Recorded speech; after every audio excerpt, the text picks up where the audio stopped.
Assalamualaikum warahmatullahi wabarakatuh. Selamat pagi semua. Semoga kita semua dalam keadaan sehat walafiat. Kami dari kelompok 2 akan mempresentasikan terkait psikoanalisis klasik yang dikemukakan oleh Sigmund Freud. Materi yang pertama itu terkait konseling psikoanalisis klasik menurut Sigmund Freud. Nah, Sigmund Freud ini sendiri adalah tokoh yang memprakarsai dari psikoanalisis klasik. Menurut Sigmund Freud, psikoanalisis klasik merupakan psikologi ketidaksadaran karena kesadarannya ini justru terarah ke bidang motivasi, emosi, konflik, simptom-simptom neurotik, mimpi-mimpi, serta sifat-sifat karakter manusia itu sendiri. Selanjutnya, perkembangan kepribadian konseling psikoanalisis klasik. Freud membagi tingkat kesadaran menjadi 3, yaitu yang pertama, kesadaran, segala sesuatu yang disadari individu pada waktu tertentu. Yang kedua, ambang sadar, sesuatu yang berada antara kesadaran dan tidak kesadaran. Yang ketiga, ketidaksadaran, sesuatu yang tidak disadari yang berada pada wilayah tidak kesadaran, di mana sewaktu bisa dipanggil ke wilayah sadar.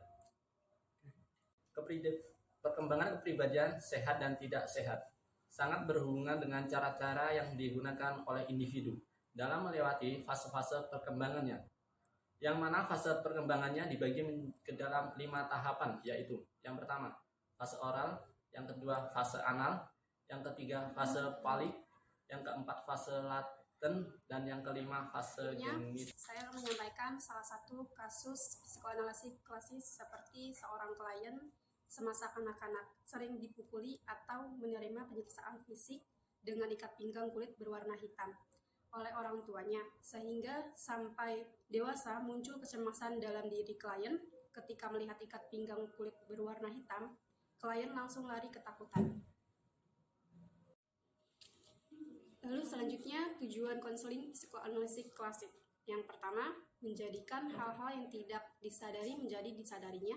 Kedua, memberikan kesempatan kepada klien menghadapi situasi yang selama ini ia gagal mengatasinya. Ketiga, membantu klien menata kembali struktur watak dan kepribadian klien. Terakhir, rekonstruksi kepribadian. Kelebihan konseling psikoanalisis klasik. 1. Penggunaan terapi bicara. 2. Kehidupan mental individu menjadi bisa dipahami dan dapat memahami. Yang ketiga, sifat manusia untuk meredakan penderitaan manusia.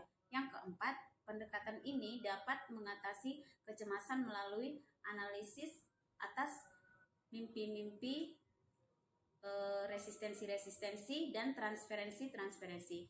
Yang kelima, pendekatan ini memberikan kepada konselor suatu kerangka konseptual. Yang keenam, untuk melihat tingkah laku serta untuk memahami sumber-sumber. Dan yang ketujuh, fungsi simptomatologi. Selanjutnya, kelemahan psikoanalisis klasik. Kelemahan dari pendekatan ini adalah 1. Pandangan yang terlalu deterministik dinilai terlalu merendahkan martabat kemanusiaan. Yang kedua, terlalu banyak menekankan kepada masa kanak-kanak dan menganggap kehidupan seolah-olah ditentukan oleh masa lalu. Hal ini memberikan gambaran seolah-olah tanggung jawab individu berkurang. Dan yang ketiga, cenderung meminimalkan rasionalitas. Teknik dalam konseling psikoanalisis klasik. 1. Teknik taking care. Teknik ini pada dasarnya adalah tentang membangun hubungan baik dengan klien atau pasien sehingga para pasien dapat menceritakan pengalaman masa lalunya. Kedua, teknik asosiasi bebas. Teknik ini banyak dikembangkan oleh para psikolog kontemporer dan bisa kita ketemui sehari-hari. Teknik ini meminta para pasien untuk rileks dan beristirahat sejenak dari pikiran yang biasanya meliputi para pasien setiap harinya. Teknik penafsiran. Teknik penafsiran menurut Freud, mimpi merupakan hasil psikis yang tergambar ketika kita tidur tidak puas dengan teknik sebelumnya. Karena mereka bekerja pada alam sadar, Freud menggunakan mimpi sebagai materi yang muncul ketika seseorang tidak sadar. Yang kedua, teknik kartasis. Freud berusaha memasuki alam bawah sadar pasien dengan metode ini. Ia menggabungkan momen setengah sadar untuk bisa mengevaluasi persoalan pasien.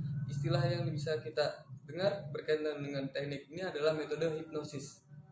Sekian dari kelompok kami. Wassalamualaikum warahmatullahi wabarakatuh.